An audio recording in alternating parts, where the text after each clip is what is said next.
இறைவன் தனக்காக இதயத்தில் உறைவிடம் உருவாக்கச் சொன்னான். இறைவன் தனக்காக இதயத்தில் உறைவிடம் உருவாக்கச் சொன்னான். இவர்களோ இறைவனுக்கு வேறொரு இல்லம் கட்டி வைத்து இதயத்தை காலி செய்து விட்டனர். கோயில் கட்டி அல்லது ஏதோ ஒன்று கட்டி வழிபாட்டு தலங்களை கட்டி, இறைவன் நான் உன் உள்ளத்தில் தான் இருக்கிறேன், உன் இதயத்தில் தான் இருக்கிறேன், நான் அங்கே தான் இருப்பேன், அதை நீ எனக்கான இடமா வச்சிரு. அதை முடிச்சுட்டு அதுக்கு அடுத்து அவர் கவிதை எப்படி முடிக்கிறார் பாருங்க. இறைவன் தனக்காக இதயத்தில் உறைவிடம் உருவாக்க சொன்னான். உன்னுடைய இதயத்தை நீ தூய்மையாக வச்சிருந்தினா, சுத்தமாக வச்சிருந்தினா, அன்பால் உருவாக்கி வைத்தால், அருளால் கருணையால் உருவாக்கி வைத்தால் அங்கே நான் இருப்பேன் அப்படின்னு அவர் சொல்கிறார். இவர்களோ இறைவனுக்கு வேறொரு இல்லம் கட்டி வச்சு, நீ இங்கெல்லாம் வராத, உனக்கு நான் தனியாக கோயில் கட்டி வச்சுறேன், அங்கே போய் உட்காந்துக்க. பிரம்மாண்டமான கோயில் கட்டுறேன் வாங்க. அயோத்தியில் 70 ஏக்கர் நிலம், 2.25 ஏக்கரில் கோயில்,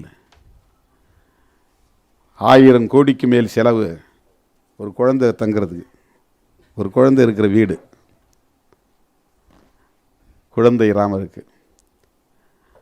ஆனால் ராமர் என்ன சொல்கிறாரு, ஒவ்வொருத்த வீட்டுக்குள்ளேயும், ஒவ்வொரு மனிதனுக்குள்ளேயும், ஒவ்வொருவரின் இதயத்துக்குள்ளேயும் எனக்கு உறைவிடம் வேண்டும்ங்கிறார். அதான் ராமருடைய வேண்டுகோள் அல்லது ஆணை அல்லது அறிவுரை, வழிகாட்டுதல். ஆனால் நாம் கோயில் அங்கே கட்டி வச்சு நீ அங்கே போய் உட்காந்துருன்றோம். அதை கடைசியாக சொல்கிறாரு, இவர்களோ இறைவனுக்கு வேறொரு இல்லம் கட்டி வைத்து இதயத்தை காலி செய்து விட்டனர். இன்று பேராசைகள் படுத்து கிடக்கின்றன இதயங்களில். இப்போ இதயத்தை முழுக்க பேராசைகளால் நிரப்பிட்டு இறைவனுக்கு இடம் இல்லாமல் வேறு இடத்துல இறைவனுக்கே நாம் இடம் கொடுக்க மாட்டேங்கிறோம். இதுதான் பிரச்சனை.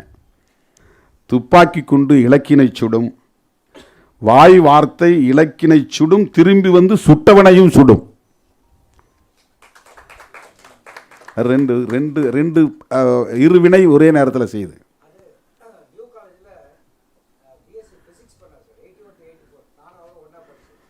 துப்பாக்கி குண்டு எதை நோக்கி நம்ம குறிபார்த்து சொல்கிறோமோ அதை மட்டும் போய் அடிச்சுட்டு அது வேலை முடிஞ்சிச்சு.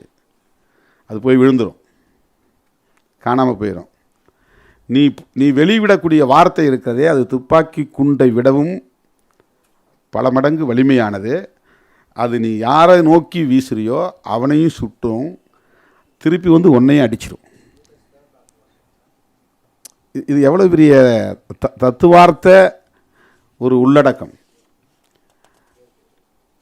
எவ்வளோ பெரிய ஒரு அறிவுரை இது, நமக்கு சொல்லக்கூடிய அறிவுரை இது, பெரிய ஒரு தத்துவ போதனை இது. உன்னை தேடத் தொடங்கிய போது தான் நான் தொலைந்து போனேன். இந்த இடத்துல நீங்கள் ஒரு பெண்ணையும் மனசில் வச்சுக்கிட்டு கவிதையை உள்வாங்கலாம், கடவுளையும் மனதில் வச்சுக்கிட்டு நீங்கள் கவிதையை உள்வாங்கலாம்.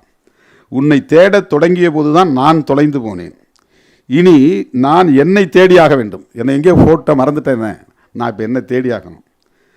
ஒருவேளை நீ கிடைத்து விட்டால் என்ன செய்வது?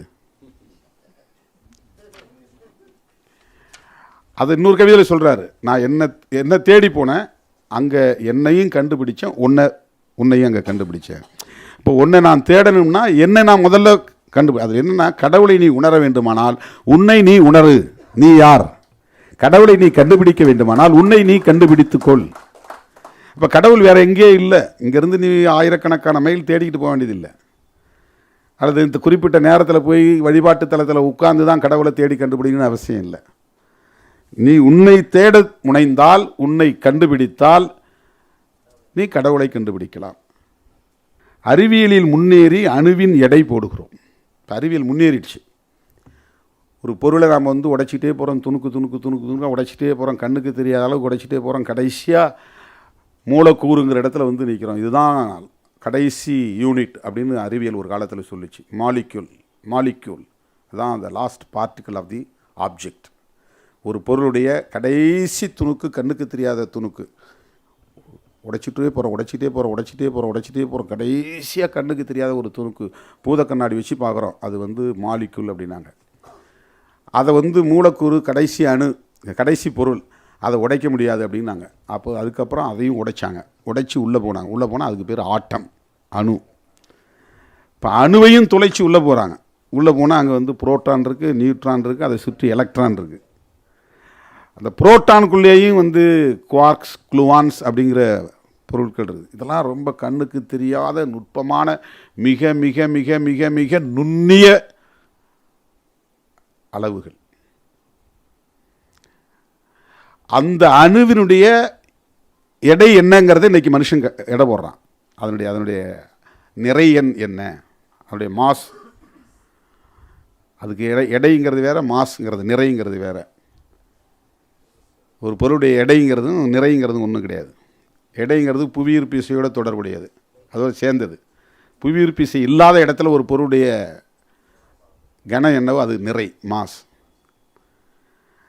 அப்போ ஒரு அணுவினுடைய எடையை மனிதன் இன்றைக்கு போடக்கூடிய அளவுக்கு அறிவியலில் முன்னேறி இருக்கிறான். நம்மால் சிலர் எண்ணத்தை எடை போட முடியவில்லையே. அணுவின் எடையை தீர்மானிக்கக்கூடிய அளவுக்கு அறிவியல் முன்னேறி இருக்கிறது. சிலர் எண்ணத்தை எடை போட முடிவதில்லை. புவி உருண்டையை தராசில் நிறுத்துகிறோம், அலைபாயும் மனத்தை நிறுத்த காணோம். நம்மளால் அதை நிறுத்து பார்க்க முடியல. பூமிக்கு அப்பால் உள்ள உலகங்களை கண்டுவிட்டோம். பூமிங்கிறது இந்த சூரிய குடும்பத்திலேயே ரொம்ப ரொம்ப ரொம்ப சின்ன ஒரு